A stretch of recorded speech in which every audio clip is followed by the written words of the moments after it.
Wakati akiendesha, mwanamume huyo aligonga gari la kifahari. Kabla hajaomba radhi, breki zake zilikataa ghafla.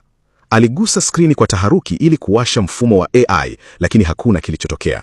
Hofu ilitanda. Ndugu yake alipendekeza kukanyaga kiongeza kasi na breki kwa wakati mmoja ili kusababisha kusimama kwa dharura. Alijaribu mara moja, lakini badala ya kupunguza mwendo, gari liliongeza kasi zaidi. Ndugu yake alijaribu kuwasiliana na mtaalamu mtandaoni, lakini matangazo ya moja kwa moja yalikuwa yamekwisha. Kukata tamaa kulimtawala mwanamume huyo. Mbele kulikuwa na msongamano wa magari, huku mmiliki mwenye hasira wa gari la kifahari akimkimbiza kwa mwendo wa kasi. Mara, kundi la ndege liliruka juu, likimwaga kinyesi kwenye kioo cha mbele. Mwanamume huyo alitoa kichwa chake nje ya dirisha ili kulaani, ndipo kinyesi cha ndege kikatua moja kwa moja mdomoni mwake. Wakati huo huo, ndugu yake alikuja na wazo lingine.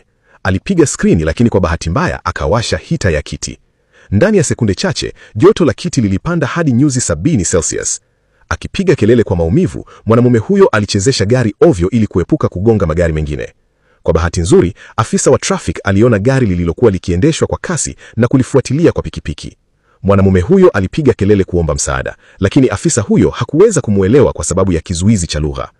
Mkewe alichukua haraka lipstick yake na kuandika SOS kwenye dirisha, lakini afisa huyo alisoma vibaya kama 222.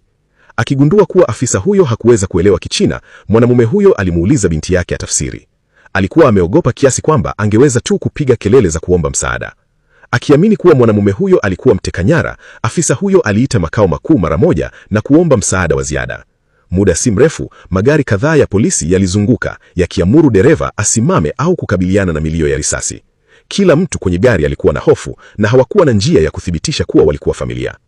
Kisha mke alimbusu mwanamume huyo kwenye shavu. Mmoja baada ya mwingine, wengine walifanya vivyo hivyo. Ndipo afisa huyo alipogundua kuwa yote yalikuwa kutoelewana. Mwanamume huyo hakuwa mteka nyara, breki zake zilikuwa zimekataa tu.